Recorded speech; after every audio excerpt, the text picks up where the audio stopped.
Nar il-ġimgħa li għadda fil-Gżira Uċija inġibdu l-aħħar xeni tal-film By the Sea li l-atturi ewlenin tiegħu huma Brad Pitt u Angelina Jolie.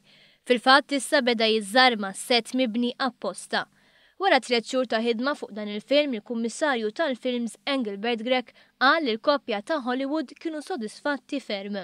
Kenna l-iktar koppja popolari ta' Hollywood fostna, Brad u Angelina kellhom kliem ta' tifħir kemm għal Malta u iktar għal Għawdex, gżira li laqathom ħafna. L-esperjenza pożittiva li kellhom Brad Pitt u Angelina Jolie f'pajjiżna se tħalli l-frott tagħha għall-industrija tal-films. Il-fatt li dawn imorru lura pajjiżhom u jitkellmu b'mod pożittiv dwar l-esperjenza li kellhom hawnhekk huwa l-aqwa forma ta' reklama lina sabiex inkomplu nkattru l-industrija tagħna. Il-film By the Sea huwa film romantiku bbażat fuq koppja miż-żewġa li marru fuq btala madwar l-Ewropa fis-sebgħinijiet. Btala li Brad u Angelina ddeċidew li jagħmluha film ġarixxini fejn inġibet il-maġġor parti tal-film u li għalih inbnew settijiet apposta, fosthom dar tal-injam li servit bħala lukanda għal koppja Pitt u Jolie.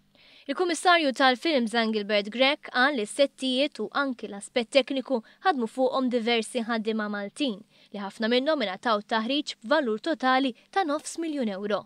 Qed ikollna ħafna iktar nies li jibnu sets li anke jipparteċipaw fuq livell kreattiv fil-film u dan huwa importanti ħafna għaliex l-industrija tagħna mhux biss qed tkun ta' servizz imma tagħti wkoll input kreattiv f'kull film li qed jiġi.